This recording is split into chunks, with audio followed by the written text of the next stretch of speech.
talk discussion is going to be about the value of social media for salons and stylists. Something that I think is very important right now, especially in the time of COVID, where it gives us a unique skill that if we don't have already, these experts today are going to be able to help you get that and learn how to make social media be a value for you and build your business. So East Coast has assembled once again a group of experts, and our guests today at the table talk are the best of the best within their field, and even from our field as an amazing example. So let's start off. We have Sarah Leonard, and Sarah is a hustler, a go-getter, an entrepreneur who started her business while studying for her finance degree. She's worked with businesses and brands to amplify their brand presence, monetize their online communities, and revamp their operations. With a unique background in music, finance, and digital marketing, it allows her to be creative and use a critical approach to solving traditional business challenges. She has clients in a variety of industries and is especially passionate about empowering women entrepreneurs with a commitment to advancing women in the workplace. Ladies and gentlemen, please say hello to Sarah Leonard. Yay! Sarah, can you give us a wave? There we go. Thank you. So our next person is Marina Lantos. She's a salon owner and educator, and is the inventor of a very, very cool tool for our industry. After graduating from cosmetology school, Marina began her 15th month intensive Sassoon training. Her desire to share knowledge was the reason she started her teacher training, where Marina played a major part in developing apprentices into successful stylists. She also became a founding member of the East Coast Salon Services core team, is the inventor of the ultimate balayage tool, the Coup Board. She has over 250,000 followers on her Instagram account, where she shares education and ideas. Ladies and gentlemen, please say hello, Marina Lantos. Hello, everyone. Hey! Awesome. And our third panelist today for our roundtable is Adam Melson. He's a director with Shear Interactive, a digital-driven marketing agency headquartered in Philadelphia, Pennsylvania. With 13 years of search engine optimization experience, Adam spends a majority of his time piecing together marketing strategies to create a cross-channel mix that will drive increased revenue for businesses, both large and small. When he's not working, he's with his family or can be found pounding away on the treadmill. Ladies and gentlemen, please say hello to Adam Melson. Hey, Adam. Hello. Welcome, welcome. So Thanks. you can see we have a really, really unique group of experts with us today.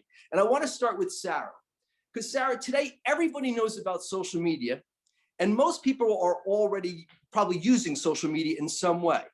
So as a social media expert, why is it so important for people to understand that they need a social media strategy? And could it be a lack of a strategy is one of the reasons why salon owners and stylists might not be getting the results that they want from social media? That's a great question. So I do believe that a lack of strategy is one of the key reasons why small business owners get frustrated. They waste time and resources with social media. Some even eventually throw in the towel because they just aren't seeing any results, and they're spending a lot of time creating content, trying to put themselves out there. So having a strategy can really provide you a roadmap to create meaningful content for your specific target audience. And without a strategy, you're really just throwing spaghetti at the wall and hoping that it sticks. But with a strategy, you're able to create measurable objectives. So when things aren't working, you can take a step back in a collected fashion, analyze what exactly it is that might not be working for you, and make deliberate change. So you're not just kind of going in free fall, like, why am I spending all of this time and it's not working, and getting frustrated. So having a strategy can really alleviate that stress level, wasted time, wasted resources, and put you on the right path to seeing success with social media. Yeah. I think people who don't understand social media, they just think if they get the biggest net, they're going to catch what they want, but they don't realize that you need a strategy and understand what kind of net you really need to use. So thank you, Sarah. That's well, I know we're going to get back to more of that, because, when we get to talk to Marina now, you are a living example for us in the industry, myself included, because you have over 250,000 followers on Instagram. When did you start your Instagram journey, and how, when, where, and why did you figure out how to get such a successful response? Because you had to have a clear strategy in doing this. So Marina, what's your secrets? Hi, Patrick. So really no secrets, everything is out there if you want to research about it. But what Sarah said, having a strategy is really important, but finding the right strategy for you is probably even more important. So, hiring someone to do certain work for you, I think is great, but you have to have a clear goal on how to get there. So when I realized that social media can potentially grow me as a stylist, as an educator, as a salon owner, I realized that using my niche, something that I'm really good at and something that I'm passionate about, is what actually grew my social media, which in turn grew the rest of my businesses. Mm-hmm. So I know that education is really important for me. I enjoyed the aspect of teaching. So why not use that as my main source of posts on social media, on Instagram mostly. So mm-hmm. I started posting just how-to videos of everyday classic work, not anything crazy, things that I'm good at and things that I'm passionate about. So like my bobs and pixies is pretty much all I post. And it blew up, it grew, because you can tell behind the screen, I'm passionate about what I do. I'm good at it. And I only show things off that I know that I'm comfortable doing. So I think growing your social media, it's important. Yeah. But I think we're all trying exactly what you guys said, what kind of net do you need to catch the fish that you want to catch? If you're going to strive for, going for platform artists, you probably shouldn't do work behind the chair. You should find the things that you're really good at, hone it down, and make that be your presence on social media. But basically what you just shared with us was, as a Sassoon trainer, you basically took those exact same skills and just digitized it. You stayed in your lane. You didn't try to see what could you do. You just did what you do best. You cannot reinvent the wheel. At this point, everything's been done. Just do whatever you're good at, and that is going to bring the clientele that you want to bring. I want to teach classic classes. Bam, that's exactly what I got. When did you start? When did you start your Instagram account? So my Instagram, I checked today. I started in November of 2014. And I remember celebrating 200 followers. And I thought that was such a big deal, because 200 people looking at my stuff is amazing. And then I remember the first video, it was, her client's name is Debbie. I remember her video of her haircut, which was barely a trim, it was nothing special. And I checked my phone a couple of hours later, and the amount of views, it was like hundreds of views on one video. And from that point, I knew this is it for me. I just need to make more videos. So that's from, I'm going to say maybe 2015. So it took about 5 years, 6 years to get to where I am now. It's definitely not overnight. What I definitely admire about that, though, is in 2014, 2015, you had people doing some pretty strange stuff to try to get attention online, and you stuck to what you're great at. So that's amazing. And Adam, I guess for you, that's a lot of what you help people do, because your expertise is working with large and small companies and helping them get noticed. And you're an expert in doing this online. So what is it that we need to understand from a business point of view to get ourselves noticed online more? Sure, and how this all relates, you want to send those people from social media, likely a lot of them are engaging on your website. So, and if they don't find you on social media, they're going to search for you. So we really need to be able to show off that your salon, you as a stylist, that you're an authority to searchers and to Google and other search engines.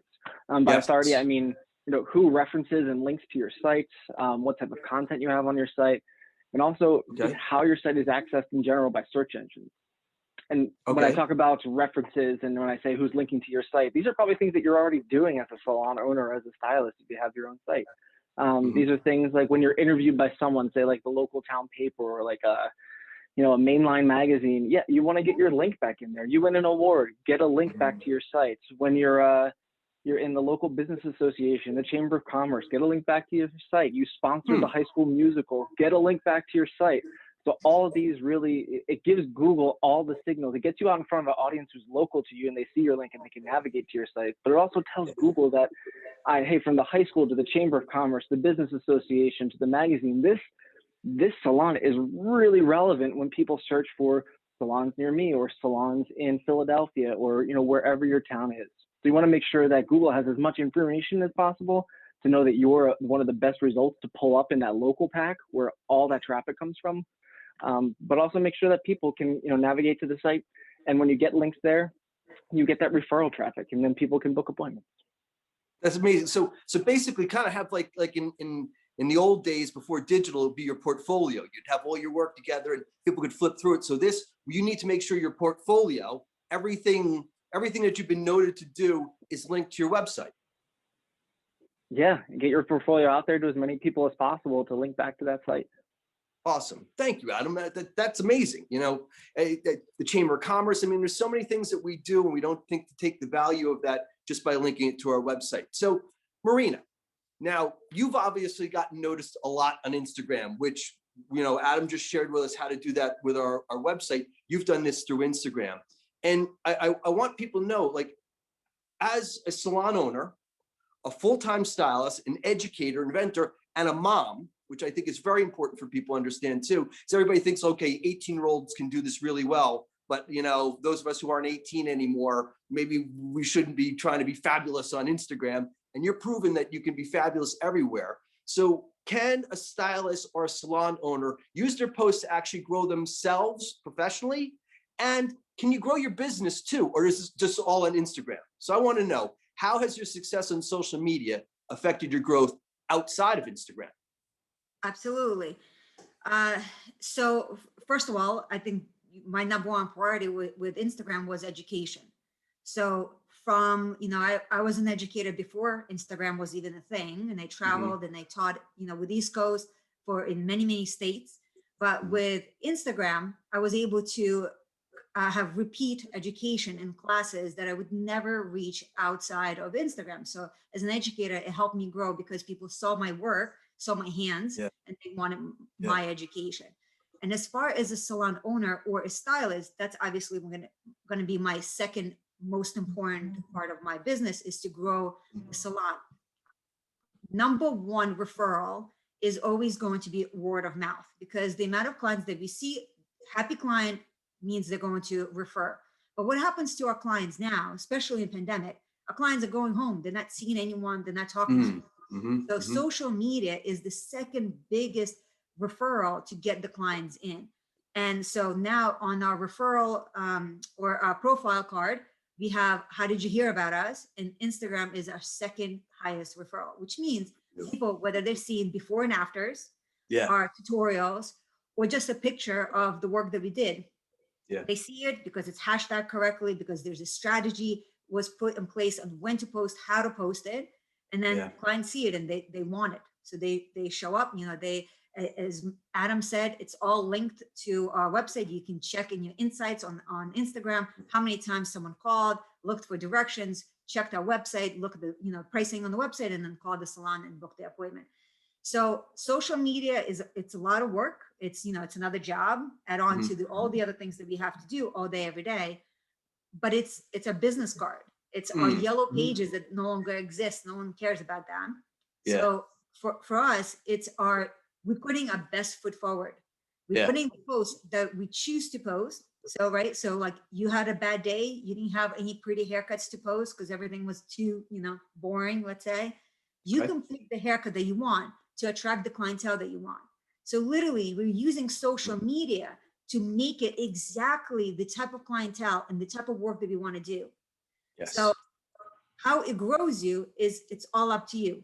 You put in the work that you want to do shags all day, great. Put up some shags, do some free haircuts, get some cute 20-year-olds with some baby bangs, and you have shags in your chair now. So as Sarah said, having a strategy and placing it in motion and making it work for your business, it is how your business is going to grow. You can't, it's 2021. You can't stay relevant if you're using the business plan from 2015. Awesome. Awesome.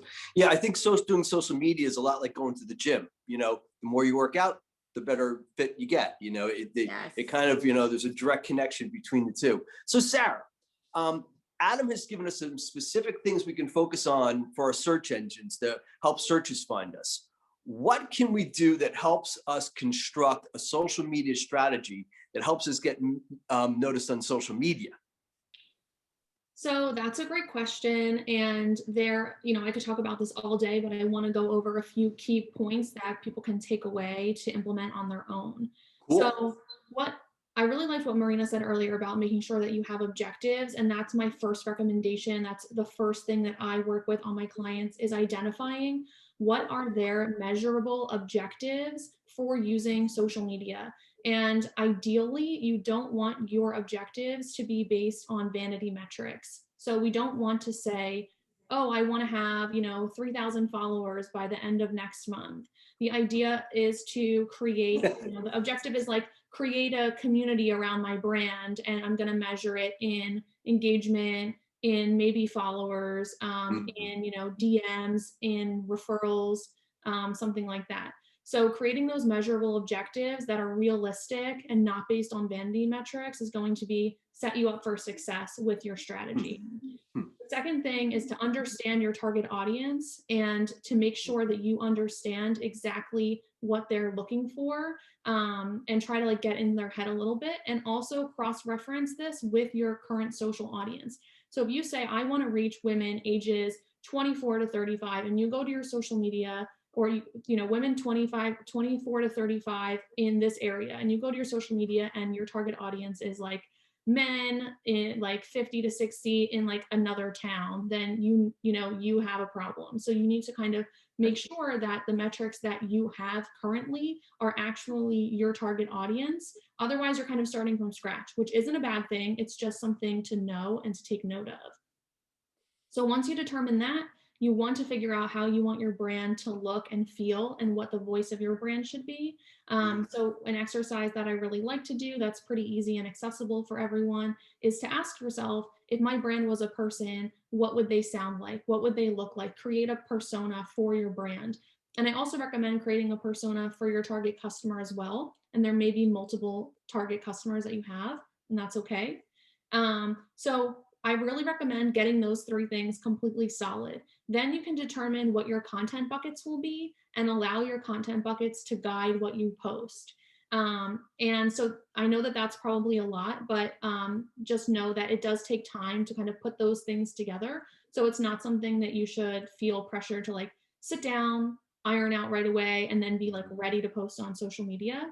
It's something that also might change over time as well. After you start posting for a little bit, you want to make sure that you're going back and saying, am I hitting my measurable goals, right? Am I measuring this correctly?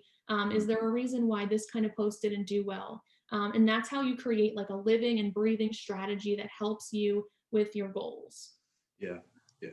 The other thing about social media today, because we're talking about the value of social media, I had a YouTube channel I started early on, and I think of it as kind of, this is like the hieroglyphics of the modern age, pharaohs got to leave them, but anybody can leave their little marks. And the difference is, if you get a social media like Marina has going, and it continues to grow, and you do classic things, people are going to search for that forever. It'd be like being a pharaoh and still having your family make money from people visiting your tomb. But you're able to monetize these things, and we're the first people who can do this, which is even cooler. Like Vidal Sassoon couldn't make these posts, but Marina can, and we can. So I love that you have to understand. I especially liked what you said, Sarah, about understanding the voice of your client, of your guest who's coming in. So many good points. So let's get back to you, Adam. Adam, you told us that there are things that we should be doing. Is there anything that our sites could actually be doing that are shooting ourselves in the foot? And is there something I could actually be doing on my website that I have all these wonderful things up, but I am actually telling things not to find me? Is that a possibility I could be doing already? Yeah. So there's a handful of things that are small best practices that if you've just handed your salon off to someone else to start the website, maybe it's a small consultant, maybe it's some some service that spins up a site for you. There's some really small things that can make a really big impact on your site. Two of them specifically, and there will be a post on the East Coast Salon Services blog about these two items called a no index tag and a robots.txt file. And I don't want to get too nerdy or too technical or anything, but a no index tag on your site basically tells Google, do not return this in your search engine index when people search. So I don't know why anyone who owns a salon would want that tag on your site. There's another one, your robots.txt file, where it tells robots like Google and tells their spiders what they can and they can't crawl. And this is really useful if you have maybe like a staging site or a dev site and you say, you know what, Google, I don't want you crawling that. And that makes a lot of sense. Okay. But you don't want to have that accidentally. Maybe your site's on staging and they say, does this look good? You say, yep, it looks good. And they push it live and they accidentally push that file with it that tells search engines as a whole, they're not allowed to visit the site. So those are two things that could really shoot you in the foot. And we'll have a couple other examples there. But some of the other ones are making sure, like if you have a services page on your salon site, making sure that the services page isn't an image and actually has the text of what the services are that you provide. If you provide facials, there should be content around it. If you provide, if you provide mani-pedis, there should be content around it. There should also probably be specific content around there and its own page, so that, when you don't just dump people off on your homepage, whether they come from social media or they're searching for you, they get to the page that fits the search and the interest that they clicked on, and then it gets them to convert better. So you can likely convert them into, have a higher conversion rate of appointments for people that come in on pages that are specific versus dumping them on the homepage and saying kind of, good luck, go find around my site. Hopefully you see and find what you want. Oh, so in other words, I could have my whole menu up there, but because I scanned in the menu and it's a picture, Google can't find it. And all the pictures of all of our work, PDFs, images, you want to have text around that. If you have images about something, have text that describes it. Also, even from ADA accessibility, for people who might not be able to look at your site the way that you and I can see the internet just fine. I can see everything that loads onto a page, where other people might be using a screen reader, where they will need to see, they will need to have the words on the page to actually read it to them. So down from ADA compliance down to Google understanding everything that's on your site there, we want to make sure that we're literally having the words on the page for the things that you want to be found for. Gosh, that's probably one of the best hot tips for salon owners who have invested thousands of dollars, into these types of sites, and just have a pretty picture hanging up, and that's about it. Wow, that's amazing, Adam. Thank you. So, Sarah, this I know is a bit controversial and people always want to know about it. What about paid advertising, on social media? Is there a value in doing this for businesses? I know a lot of people, for businesses, especially salon owners, they're used to paying for ads. So then they go, well, I'll pay for this online. And then sometimes, if a stylist works alone, is this an affordable thing for them? And overall, is it even an affordable thing to do? Because I can't go bankrupt, trying to get people in. But if it works, I definitely want to use it. So what's your opinion? So I think small business owners get kind of scared away with using things like Facebook ads. One, because there is a misconception that you have to spend a lot of money to see results. And it's also not a very easy to use system, unfortunately. But I think there's huge value in this for small business owners. And, there is no minimum budget that you have to have. I think if there is, it's like $1 or something, but you can it's still accessible for small business owners to use. I think for me, one of the kind of most important points of value for a business owner to use ads is that, unlike traditional marketing methods where maybe you put an ad in a newspaper or whatever, you can specifically target who you're looking for when it comes to area, when it comes to location, even when it comes to income level and things like that. You can also set, limits to how much you want to pay for ads per ad. You can have it automatically stop at a certain point. But I would really recommend running ads after you've already flushed out your strategy for organic or non-paid postings. so that you Okay. have a really strong understanding of who your client is, your target market, your niche, and that you've done a little bit of testing with organic postings to see how it goes. And then I would also recommend doing some testing within the ads manager as well. Okay. And so there is a difference between, boosting a post and running it via ads manager. And Facebook unfortunately does not make this easy for people, but I would recommend dipping your toes in the water of using ads manager, because you are able to really see things in a much more robust fashion when it comes to metrics and reporting. And they do have, Facebook does have kind of like a user manual of how to set it up and everything. Mhm. So it can be a really, really powerful tool. And you can also set up things like the Facebook pixel, so you can retarget people who visited your website, and all of that fun stuff. And that's a little bit more advanced, but if you're going to run ads within the ads manager, you definitely need to set up your Facebook pixel as well. Wow. That's very, very cool. Now, is there any other one that you recommend aside from Facebook for social media for paid advertising, or is Facebook the best place to start with social media? So I think it depends on your target audience. So if Okay. depending on where your target audience spends the most time are the platforms that you should be using. And this is something Okay. that you should flush out with your strategy as well for Good. organic. So if you have an older demographic, it's possible that they may not be using Instagram as much. So in that case, I wouldn't necessarily recommend starting with Instagram or running less ads on Instagram, right? So, you have to kind of, your client base. So Yeah. trying to understand where they spend time online will be kind of, and you can test for that as well. Yeah. Each of these platforms has their own insights. Yes.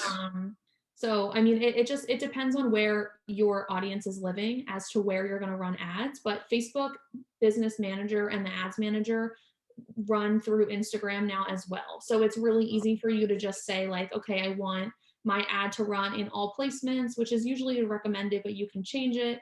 And it will run across Facebook and Instagram. Very, very cool. And I love the fact that you said that you might even be able to do this for like $1, or, before we were spending hundreds of dollars to put ads in paper and, newspapers, and phone books, and we didn't even know the response as much as we get from these, and we could do it for a couple bucks and see what works. So thank you so much for all that information, Sarah. That's really cool. So Marina, I've got a question for you. Today, lots of people use Instagram as a source of information and education. As somebody sharing information and education on Instagram, what do you think are the pros and cons of learning on social media? I think this is such a great question, especially now. The market is so overly saturated with education, right? Everyone during pandemic sat home and made videos how to curl their hair, how to style their hair, how to cut hair, how to color. So I think the con is weeding out the educators that are just there because they think that it's going to grow their social media, and it probably will. But what makes a great educator is not how well they do the actual job, or how pretty they can make a client look. I think what makes a really good educator is how well they can explain things and how much benefit they're actually going to be for you. So I would say the con is too many people, and it's hard to figure out which one is going to be beneficial because it's not cheap. So you are making an investment. But then the pro is if you do find that someone, it is easily accessible because there is between the Zoom classes, between the social, the online classes that you can do. You can do a DM, conversation. Now there's a new app that's called Clubhouse that creates a ton of free education, especially in the financial world, which we all need classes on that, how to keep our finances correctly. And then as far as using education on social media and finding that right person, I think doing your research, maybe scrolling, on their social media, on their Instagram, scrolling far back and see how long they've been educating. Did they just start doing this a couple months ago? Do they have the experience to actually better you as a stylist? Or, if it's not education on hair related and it's, business management or just social media management, figure out what their credentials are and then see if they fit your budget and fit your needs. Because now finding that one person, you're going to have to scroll through a lot of people because everyone's independent educator and everyone's got something to sell. So finding that one that's going to be best choice for you is the way to go, I would say. Very, very cool. You know, I think also we have to remember for ourselves, especially in online learning, the best educator is the one who teaches you the most. Yeah, not the one you like the most, but the one who teaches you the most. And when you try to do what they did, it comes out like what they did. I think that too many times we forget that we should be the people who are trying to make that judgment based on the response that we're getting from them, not how much we enjoy watching their wacky videos. Yeah, absolutely. Yeah. I think especially now, you see all this, engagement is definitely through the roof on education. Everyone's putting out videos these days because they understand that's how people grow. By just putting a picture, it's not necessarily going to help you grow. I'm sure Sarah will agree with me.